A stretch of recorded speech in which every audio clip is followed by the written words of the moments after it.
Friends, welcome to grow with Sibi. तो आप सभी का स्वागत है आपके अपने चैनल ग्रो विथ सिबी पर। आई होप कि आप सभी बढ़िया होंगे और आप सभी की सीटेट प्रिपरेशन अच्छी चल रही होगी और आपका एग्जाम जो है बहुत ही नज़दीक है। ठीक है, तो आप जितना ज़्यादा क्वेश्चंस की प्रैक्टिस करेंगे उतना ही ज़्यादा आपका बेनिफिट रहेगा। क्वेश्चंस की प्रैक्टिस करें और जो भी नोट्स आपने बनाए उनका रिविजन करें। That's it. ओके, सो अभी देखिए यहाँ पर मैं आपके लिए मोस्ट इंपॉर्टेंट 20 क्वेश्चन का जो है सेट लेकर के आई हूँ। ये क्वेश्चन रहेंगे आपके एसएसटी पेडागोजी के। ठीक है, और एसएसटी कंटेंट की क्लासेस चैनल पर कंटिन्यू है। फोर्थ क्लास है आपकी एसएसटी कंटेंट की। वहाँ पर मैं आपको एक वीडियो में 40 क्वेश्चंस प्रोवाइड कर रही हूँ कंटेंट के। तो वो भी आपके महत्वपूर्ण यानी कि टॉप क्वेश्चंस हैं, टॉप 40। तो आप उस सीरीज़ को भी वॉच कर सकते हैं। ठीक है, जिस यहाँ से देखिए आपका क्या होगा, वहाँ से आपकी प्रैक्टिस हो जाएगी और क्योंकि वो सारे प्रीवियस ईयर क्वेश्चंस हैं तो आपका बेनिफिट भी रहेगा। ठीक है, तो चलिए आज के क्वेश्चंस को स्टार्ट करते हैं। आई होप कि आपको क्लास अच्छी लगेगी। क्लास अच्छी लगे तो क्लास को एक लाइक कर देना और चैनल पर नए हो चैनल को सब्सक्राइब कर लेना सीटेट से रिलेटेड किसी भी ऑथेंटिक अपडेट के लिए और क्लासेस के लिए। तो क्वेश्चन नंबर 1 क्या कह रहा है, सबसे उचित विकल्प को लेते हुए वाक्य को पूरा करें। यानी कि वाक्य हमें ये सेंटेंस यहाँ पर fill in the blanks fill करना है इसको। तो क्वेश्चन पढ़ लेते हैं। सामाजिक विज्ञान के शिक्षण में हम अंतर विषयक उपागम का प्रयोग करते हैं, क्यों करते हैं वही आपको यहाँ पे फिल करना है। पाठ्यक्रम पूरा हो जाए, देखिए कभी भी हमारा एम ये नहीं होता है कि पाठ्यक्रम पूरा हो जाए या फिर पाठ्यक्रम को कम कर दिया जाए, उसका भार कम कर दिया जाए। ऐसे वर्ड आपको देखने को मिला तो नेगेटिव होते हैं। ठीक है, विषयगत सीमाओं के अंतर्गत अधिगम दशाएं निश्चित करने के लिए, तो ये भी आपका गलत है। देखिए यहाँ बात हो रही है अंतर विषयक उपागम यानी कि इंटरडिसिप्लिनरी अप्रोच की। ठीक है, तो इसका जो करेक्ट आंसर है वो ऑप्शन नंबर 4 है। विषयों के बीच अंतर संबंध यानी कि एक दूसरे से लिंक हुआ सब्जेक्ट, ठीक है, तथा अंतर निर्भरता का निर्देशन करने के लिए। ठीक है, तो ऑप्शन नंबर आपका यहाँ पर 3 जो है बिल्कुल करेक्ट हो जाएगा। और हाँ, इन 20 क्वेश्चंस में से जो है आप अपना स्कोर जरूर कमेंट करना कि आपके 20 में से आपको कितने मार्क्स जो है अचीव हुए हैं। देखिए एसएसटी पेडागोजी को अच्छा करने का सबसे बेस्ट जो तरीका है वो है आपके प्रीवियस ईयर क्वेश्चंस में जो भी क्वेश्चन पूछे गए पेडागोजी में उनकी प्रैक्टिस करना। जितना ज़्यादा आप क्वेश्चंस की पेडागोजी के लिए, कोई भी सब्जेक्ट हो पेडागोजी के लिए, अगर जितना ज़्यादा क्वेश्चंस की प्रैक्टिस करोगे उतना ज़्यादा आपकी अंडरस्टैंडिंग बन जाएगी और आप पेडागोजी आपकी बहुत अच्छी हो जाएगी। ठीक है, तो क्वेश्चन सेकंड देखते हैं। मेरी खुद भी ऐसी ही अच्छी हुई थी। सामाजिक विज्ञान बच्चों को प्रमुख रूप से तैयार करता है। तो सोशल स्टडीज जो सब्जेक्ट है आपका वो बच्चों को किसके लिए तैयार करता है, तो ए है स्वतंत्र रूप से सोचने की क्षमता है, तो ये आपका सही है। अंधविश्वासों पर प्रश्न करने की क्षमता है, तो ये भी आपका सही है। नेक्स्ट है आपका लैंगिक पूर्वाग्रह और रूढ़िबद्ध धारणाओं को तोड़ने की समझ बनाने हेतु, तो ये भी आपका सही है। जो भी रूढ़िबद्ध धारणाएं होती है मैंने आपको कई बार एक्सप्लेन किया हुआ। नेक्स्ट है आपका सामुदायिक नियमों और सामाजिक आचारों का पालन करने की क्षमता है, तो देखिए यही आपका गलत है। ठीक है, समाज में जो भी नियम है जो आचार है उनका ऐसे ही पालन करे जाना आंख बंद करके, तो ये आपका नेगेटिव है। ठीक है, हमें उन पर प्रश्न उठाना चाहिए। अगर कोई नियम ऐसा है जो पालन करने लायक नहीं है, गलत है, तो हम उस पर अपनी व्यक्तिगत राय भी दे सकते हैं ना। तो डी आपका करेक्ट है। ठीक है, सॉरी डी आपका यहाँ पर गलत है। तो ए बी सी सही है, तो ए बी सी आपका किस ऑप्शन में है, ऑप्शन नंबर 1 में है, तो यही आपका करेक्ट हो जाएगा। नेक्स्ट है आपका कक्षा में महिलाओं यानी कि जो फीमेल होती हैं उनकी समस्याओं की ओर संवेदनशीलता को प्रोत्साहित किया जा सकता है। किसके थ्रू किया जा सकता है, 4 कथन आपको दे रखे हैं, बताना है। अब देखिए यहाँ अगर आप ऑप्शन देखते हैं तो नीचे, तो यहाँ ऑप्शन में देखिए आंसर में सिर्फ आपको 2 ही ऑप्शन दिए गए हैं। ए सी सही हो सकता है या फिर बी और सी या फिर बी डी या फिर सी डी। ठीक है, इसका मतलब ये है आपके यहाँ पर दो जो स्टेटमेंट हैं वो गलत होने वाले हैं। ठीक है, ये एक तरीका होता है समझ बनाने का। छात्रों को इतिहास में महिला के ऊपर पाठ्य पुस्तकों को पढ़ने के लिए कहने के द्वारा, ठीक है, या फिर महिलाओं के लिए संवैधानिक प्रावधानों को सूचीबद्ध करने के द्वारा, या फिर भेदभाव के साक्ष्यों पर सामूहिक आत्म विश्लेषण के द्वारा, या फिर लास्ट है आपका समाज में पुरुषों और महिलाओं के बीच शक्ति या बल संबंधों पर परिचर्चा करने के द्वारा। परिचर्चा यानी कि डिस्कशन जो होता है कि पुरुष और महिला के बीच के क्या क्या हो सकता है, क्या क्या वो कर सकते हैं। ठीक है, तो देखिए डी आपका करेक्ट है, यहाँ पर सी आपका करेक्ट है। लेकिन अगर मैं ए की बात करती हूँ कि इतिहास में जो महिलाओं के ऊपर जो पुस्तक वगैरह लिखी गई उनके ऊपर सिर्फ पढ़ने के लिए कहने था, ठीक है, या फिर सूचीबद्ध कर देना, लिस्ट आउट कर देना, तो उससे क्या मोटिवेट थोड़ी ना होंगे, है ना। तो सी और डी आपका यहाँ पर करेक्ट है। सी और डी आपका ऑप्शन नंबर 4 में दे रखा है। नेक्स्ट है आपका एक लोकतांत्रिक कक्षा में शिक्षकों की क्या जिम्मेदारी है।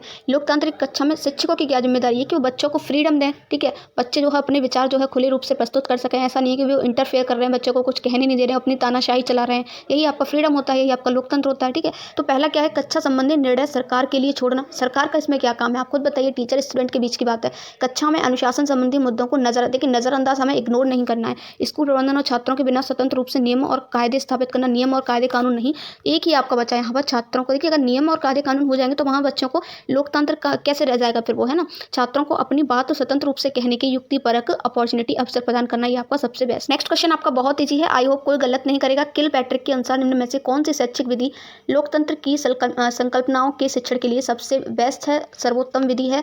तो प्रोजेक्ट विधि, खेल विधि, समस्या समाधान विधि या फिर खोजबीन विधि। तो किल पैट्रिक ने जो मेथड दिया था उसका नाम है आपका प्रोजेक्ट मेथड यानी कि परियोजना विधि। ऑप्शन नंबर 1 इसका करेक्ट हो जाएगा। आपका विभाजन विषय पर चर्चा के लिए आप कक्षा में कौन सा प्राथमिक स्रोत ला सकते हैं। तो देखिए मैंने आपको बताया था यहाँ पर इससे क्वेश्चन आता है, इंपॉर्टेंट है। प्राथमिक स्रोत और द्वितीयक स्रोत क्या होते हैं, ठीक है। यहाँ से क्वेश्चन रिपीट हुआ है, अभी 4-5 क्लास में ही रिपीट हो गया है, ठीक है। तो यहाँ पर आप देखिए कि प्राथमिक स्रोत होते क्या है वो आपको समझना है। प्राथमिक स्रोत मतलब जो पहली बार प्रकाशित किए गए हों, पहली बार रिकॉर्ड किए गए हों, किसी दूसरे व्यक्ति का उसमें इंटरफेयर ना हो, ठीक है। अब जैसे यहाँ पहला बार अगर आप देखोगे तो दिल्ली के पुराने किले में सन 1948 के शरणार्थी कैंप की तस्वीरें और चित्र, तो ये सन 1948 में जो तस्वीरें चित्र होंगे पहली बार प्रकाशित की गई होंगी, मूल होंगी, ओरिजिनल होंगी, तो यही आपका प्राथमिक स्रोत होता है। तो ऑप्शन नंबर 1 इसका करेक्ट हो जाएगा। बाकी आप ऑप्शन नंबर 2 देखेंगे तो गदर एक प्रेम कथा चलचित्र फिल्म, ठीक है। तो गदर जो है एक प्रेम कथा है जो पहले से किसी की होगी, उसके ऊपर जो है फिल्म बनाई गई है, तो ये ओरिजिनल नहीं हुई ना, है ना। ट्रेन टू पाकिस्तान एक नोवेल उपन्यास, ये आपके प्राथमिक नहीं द्वितीयक स्रोत होते हैं। तमस कहानी से उद्धरण करना, ये भी आपका द्वितीयक स्रोत है। तो ऑप्शन नंबर 1 आपका यहाँ करेक्ट हो जाएगा।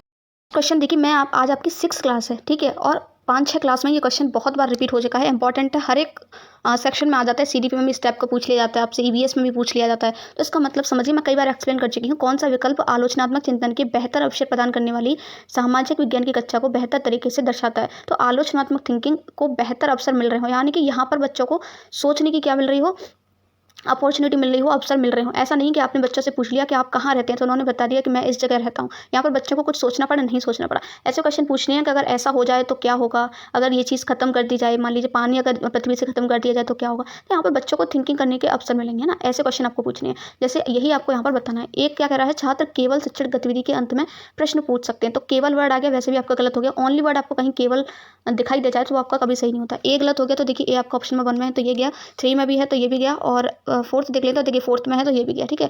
इससे आप यहाँ अपने आंसर तक पहुँच गए। ऑप्शन नंबर बी करेक्ट हो जाएगा, बी, सी और डी। आपको आगे पढ़ने की जरूरत ही नहीं पड़ी, और यही आपको करना है एग्जाम में, क्योंकि उतना टाइम आपके पास होता नहीं है कि आप हर एक क्वेश्चन को पूरा पूरा पढ़ें, ठीक है। ये ट्रिक जब आप अपनाएंगे तो बहुत जल्दी आप अपना टाइम सेव कर पाएंगे, ठीक है। नेक्स्ट है क्वेश्चन आपका, छात्रों के प्रश्नकाल का समय शिक्षक के प्रश्नकाल के समय के अनुपात में अधिक है। बिल्कुल सही, जब स्टूडेंट चाहें तब क्वेश्चन जो है पूछ सकते हैं, है ना। कक्षा में चर्चा किए गए विषय पर प्रमाण उपलब्ध कराना, ये भी आपका पॉजिटिव है। शिक्षक को विषय पर एक से अधिक विचार या दृष्टिकोण चाहिए, तो ये भी आपका सही है। अगर एक से अधिक विचार या दृष्टिकोण उनको चाहिए होगा तो वहाँ पर बच्चे जो है क्रिटिकल थिंकिंग ऑब्वियसली करेंगे। तो बी, सी, डी आपका करें। नेक्स्ट है आपका, मान लें कि आप छात्रों को वेतन दरें तय करना सिखाना चाहती हैं, ठीक है। निम्न में से कौन अत्यधिक रिलेवेंट होगा, अत्यधिक प्रासंगिक होगा, वो आपको बताना है वेतन दर तय करने सिखाने के लिए। तो पहला आपका श्रमिकों से आंकड़े एकत्रित करना, उससे जो है आप सिखा सकते हैं, ये आपका सही है।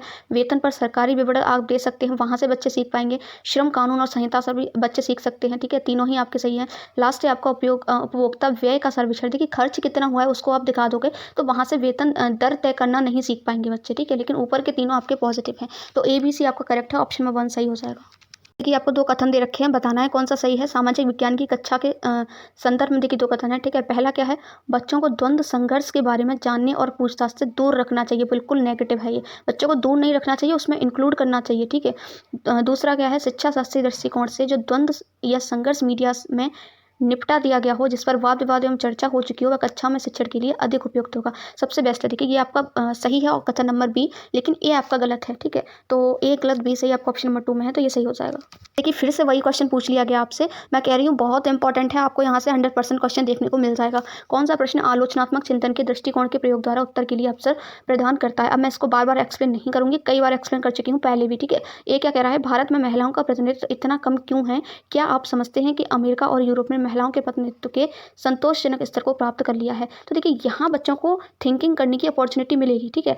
वहाँ पर देखिए क्या बोला, भारत में महिलाओं का प्रतिनिधित्व इतना कम क्यों है। यहाँ ये नहीं पूछा है कि कम है या ज़्यादा है, अगर ये पूछते तो बच्चे को कुछ सोचने की जरूरत नहीं पड़ती, उन्होंने जो पढ़ा होता बता देते कम है कि ज़्यादा है। लेकिन कम क्यों है उसका रीजन सोचेंगे, उसका कारण सोचेंगे, और यहाँ पर मल्टीपल आंसर जो है अलग अलग बच्चे देंगे, ठीक है। क्या आप समझते हैं, तो देखिए ये तो आपका सही है। बी क्या है, कि आप इस बात से सहमत हैं कि आर्थिक हाशियाकरण और सामाजिक हाशियाकरण आपस में जुड़े हुए हैं, और क्यों। देखिए क्या आप सहमत है तो कुछ बच्चे सहमत होंगे, कुछ बच्चे सहमत नहीं होंगे, ठीक है। और क्यों है तो वो उसका रीज़न भी देंगे, तो अलग अलग बच्चों की यहाँ पर थिंकिंग पता चलेगी। तो यहाँ पर बच्चे ऑब्वियसली क्रिटिकल थिंकिंग करेंगे, सोचेंगे, ठीक है। लेकिन सी देखते हैं, आप सरकार शब्द से क्या समझते हैं। आप मुझे एक बात बताइए, सरकार शब्द से क्या समझते हैं। ये सरकार की डेफिनेशन तो सभी एक जैसी पता होगी सभी को, है ना। 5 तरीकों को सूचीबद्ध कीजिए, 5 जिनसे सरकार लोगों को प्रभावित करती है। तो यहाँ पर बच्चों को ज़्यादा कुछ सोचने की जरूरत नहीं पड़ेगी, क्रिटिकल थिंकिंग की अपॉर्चुनिटी यहाँ नहीं मिलेगी ज़्यादा, ठीक है।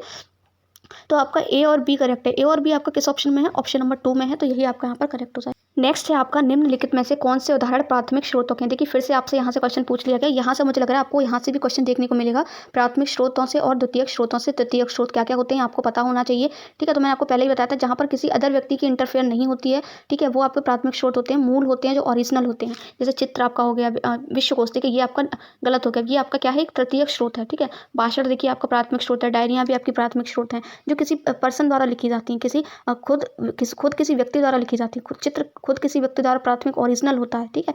तो ए, सी और डी यहाँ पर प्राथमिक स्रोत हैं आपके। तो ऑप्शन नंबर जो है 2 इसका यहाँ बिल्कुल करेक्ट हो जाएगा। एक काम करना आप लोग इसके लिए जितने भी प्राथमिक द्वितीयक तृतीयक स्रोत हैं इनके बारे में गूगल पर सर्च कर लेना, अच्छे से पढ़ लेना, बहुत इंपॉर्टेंट टॉपिक है, ठीक है। यहाँ से आपको क्वेश्चन जरूर देखने को मिलेगा। देखिए कुछ प्राथमिक स्रोत मैं आपको यहाँ दिखा देती हूँ, जैसे कि पत्रिकाएं हो गई आपकी, मैगजीन्स वगैरह जो होती हैं पूरी तरह से मूल काम की रिपोर्टिंग को समर्पित होती हैं, ठीक है, ओरिजिनल। चित्र हो गए, भाषण हो गए, डायरियाँ हो गई, ठीक है, अनुसंधान रिपोर्ट हो गई आपकी, सम्मेलन की कार्यवाही हो गई, वैज्ञानिक रिपोर्ट जो होती हैं, आविष्कार जो किए जाते हैं, मानक, व्यापार, साहित्य, शोध पत्र जो होते हैं, ठीक है, लाइब्रेरी की जो प्रयोगशाला नोटबुक होती हैं, ज्ञापन होते हैं, अनुसंधान रिसर्च वगैरह की जो रिपोर्ट होती हैं, ठीक है, कंपनी की जो फाइलें होती हैं, व्यक्तिगत फाइलें होती हैं, ठीक है, ये सभी आपकी क्या होती हैं, प्राथमिक स्रोत होते हैं। नेक्स्ट है आपका एक विशिष्ट प्रोजेक्ट रिपोर्ट के कुछ भाग हैं, यानी कि प्रोजेक्ट रिपोर्ट जब तैयार की जाती है तो वो किस तरीके से की जाती है। पहले सुझाव दिया जाता है, या फिर पहले सारांश या निष्कर्ष निकाला जाता है, या पहले शोध पत्रों के लिए पृष्ठभूमि देखी जाती है, क्या क्या किया जाता है। तो आपको इसका क्रम बताना है कि पहले कौन सी चीज़ की जाएगी, उसके बाद कौन सी चीज़ की जाएगी, ठीक है। तो देखिए सबसे पहले जो हमारा यहाँ पर आता है वो क्या होता है, ऑप्शन नंबर सी होगा। शोध पत्रों के लिए हम पृष्ठभूमि देखेंगे, बैकग्राउंड देखेंगे, तो ऑप्शन नंबर सी पहले होगा। तो देखिए 2 और 3 में दे रखा है, बाकी 1 आपका हट जाएगा, यहाँ से 4 हट जाएगा। उसके बाद देखिए यहाँ पर क्या करेंगे, हमें कुछ आंकड़े भी चाहिए होंगे, कुछ कार्यविधि भी हम सोचेंगे, तो सी के बाद आपका डी आएगा। सी के बाद डी आपका ऑप्शन नंबर 3 में है, तो यही आपका करेक्ट हो जाएगा। उसके बाद देखिए हम क्या करेंगे, विश्लेषण करेंगे, एनालाइज करेंगे, जो भी हमने देखा है, जो भी आंकड़े के स्रोत हमने देखे हैं उस पर डिस्कशन करेंगे, ठीक है। फिर हम क्या करेंगे, फिर हम उसका निष्कर्ष निकालेंगे, सारांश निकालेंगे, देन हम क्या करेंगे, लास्ट में हम क्या करेंगे, उस पर सुझाव देंगे, ठीक है। तो आपका ऑप्शन नंबर 3 यहाँ पर करेक्ट है, इंपॉर्टेंट है।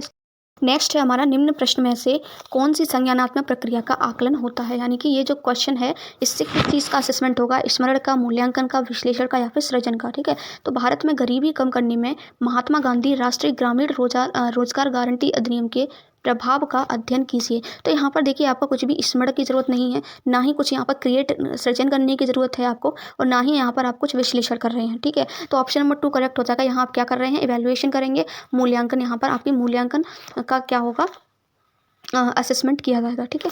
नेक्स्ट क्वेश्चन है आपका सीखने से संबंधित अक्षमता, यानी कि जो लर्निंग डिसेबिलिटी आपकी होती है, लर्निंग डिसेबिलिटी वाले जो स्टूडेंट होते हैं वो श्रेष्ठ रूप से दूसरे विद्यार्थियों के साथ किस कक्षा में सीख सकते हैं, विशिष्ट कक्षा नहीं, विशेष शिक्षा नहीं, डिजिटल शिक्षा नहीं। इसका करेक्ट आंसर है आपका ऑप्शन नंबर 3, जिसको हम बोलते हैं इंक्लूसिव क्लास, यानी कि समावेशी शिक्षा, जहाँ हर एक बच्चे को इंपॉर्टेंस दी जाती है, ठीक है। यहाँ पर देखिए आपको 2 कथन दे रखे हैं, ब्रेन स्ट्रॉमिंग यानी कि मानसिक उद्दीलन से संबंधित, ठीक है। आपको बताना है कौन सा सही है। ब्रेन स्ट्रॉमिंग विद्यार्थियों के किसी विषय पर विचारों को विस्तृत करने में मददगार होती है, यही सही बात है आपका।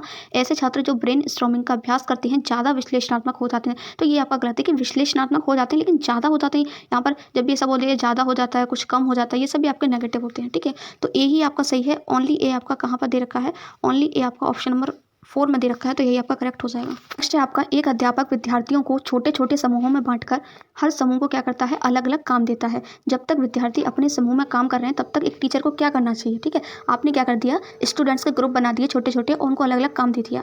जब बच्चे काम कर रहे हैं तो आपको क्या करना है एज अ टीचर, ठीक है, वो आपको यहाँ बताना है। तो समय का सदुपयोग करते हुए आपको ब्लैक बोर्ड को साफ करना चाहिए, ठीक है, ये गलत है। हमें देखिए पेडागोजी में सबसे बेस्ट आंसर चूज करना होता है। अगले शिक्षण बिंदु को पढ़ाने की तैयारी कर लेनी चाहिए, या फिर समय का सदुपयोग करते हुए प्रश्न पत्र तैयार कर लेना चाहिए, या फिर एक दूसरे से क्वेश्चन है आपका एनसीएफ 2005 से राष्ट्रीय पाठ्यचर्या रूपरेखा 2005 सुधारती है, ठीक है। तो एनसीएफ क्या क्या कहती है वो आपको बताना है। अगर आपने इसके बारे में पढ़ा होगा तो आप कर पाएंगे। कथन ए क्या कह रहा है, इतिहास के पाठ्यक्रम में स्थानीय उदाहरणों का समावेश, तो ये भी वो कहती है, ठीक है, उदाहरणों का समावेश होना चाहिए। दूसरा क्या है, सामाजिक विज्ञान का पाठ्यक्रम स्वभाव में व्यवहारिक होना चाहिए, प्रैक्टिकली आपको समझाना चाहिए, ये भी सही है। पाठ्य पुस्तकों के दायरे में अधिगमकर्ताओं में उत्सुकता को बढ़ावा देना चाहिए। जब तक आप एक्साइटेड नहीं होंगे सीखने के लिए तब तक स्टूडेंट नहीं सीख सकते, चाहे टीचर कितना भी अच्छा पढ़ा ले, है ना। तो ये ये तीनों तो यहाँ पर हैं, लेकिन लास्ट वाले क्या है, समाज में यथा स्थिति बनाए रखना है, जैसी स्थिति है वैसी बनाए रखना, तो ये ऐसा नहीं है, ठीक है। ये आपका नेगेटिव है, गलत है, तो डी गलत है, ABC सही है। ABC आपका ऑप्शन नंबर 4 में है, तो 4 आपका करेक्ट हो जाएगा, केवल A, B और C। नेक्स्ट है आपका विद्यार्थियों को उनके विद्यालय की ऊर्जा संपरीक्षा यानी कि ऑडिट जिसको हम बोलते हैं, उसकी एक एक्टिविटी यानी गतिविधि है, उसमें पार्टिसिपेट करने के लिए, भागीदारी करने के लिए अति उपयुक्त कारण यहाँ पर क्या होगा वो आपको बताना है। विद्यालय में प्रयोग होने वाले उपकरणों के प्रकारों को जानना, सिर्फ उपकरणों के प्रकार जानने से क्या होगा आप बताइए। ऑडिट में अगर वो पार्टिसिपेट करना चाहते हैं ना, विभिन्न उपकरणों के प्रकार फिर से आपको बोल दिया, आदतों में साधारण बदलावों द्वारा कितनी ऊर्जा की बचत की जा सकती है, यह जानने के लिए, तो आपका ऑप्शन नंबर 3 यहाँ पर बिल्कुल करेक्ट हो जाएगा कि हम अपनी हैबिट्स में किस तरीके से बदलाव करें जिससे ऊर्जा की बचत की जा सके। नेक्स्ट क्वेश्चन है आपका, समस्या समाधान के अनुपयुक्त रूप के चरणों को आरंभ से अंत तक क्रम में लगाइए। यानी कि समस्या समाधान का यानी कि जो प्रॉब्लम सॉल्विंग आपकी स्किल होती है, उसमें जो स्टेप्स आपको उसके दे रखे हैं 4, तो किस तरीके से पहला स्टेप कौन सा होना चाहिए, उसके बाद कौन सा होना चाहिए, उसके बाद कौन सा होना चाहिए, आपको इनको क्रम में लगाना है, ठीक है। तो देखिए सबसे पहले यहाँ पर क्या होगा, हम समस्या को परिभाषित करेंगे कि एक्चुअल में जो प्रॉब्लम है वो क्या है ना। तो पहले आपका सी आएगा, तो देखिए ऑप्शन नंबर 3 तो गया, डी भी गया, है ना। दूसरा हम देखते हैं यहाँ पर सी के बाद ए है, तो इतना में पता चल गया कि सी के बाद ए ही आने वाला है। तो समस्या को परिभाषित करना, फिर हम क्या करेंगे, परिकल्पना को विकसित करेंगे। अब ए के बाद क्या हो सकता है, कुछ परिस्थितियों में परिकल्पना को रूपांतरित करना या फिर परिकल्पना की जांच करना। तो देखिए पहले हम जांच करेंगे तभी तो हम उसको चेंज कर पाएंगे कि ये क्या है, इसमें क्या नहीं है ना। तो पहले डी आएगा ए के बाद, ना कि बी। तो पहले डी आएगा, तो डी आपका ऑप्शन नंबर 2 में है, तो यही आपका करेक्ट हो जाएगा। देखिए आपके 20 क्वेश्चन जो आपके SST पेडागोजी में पूछे जा चुके हैं। आई होप कि आपको क्लास अच्छी लगी होगी। क्लास अच्छी लगी हो तो लाइक कर देना। मिलते हैं नई वीडियो में नए क्वेश्चन के साथ। Till then have a nice day.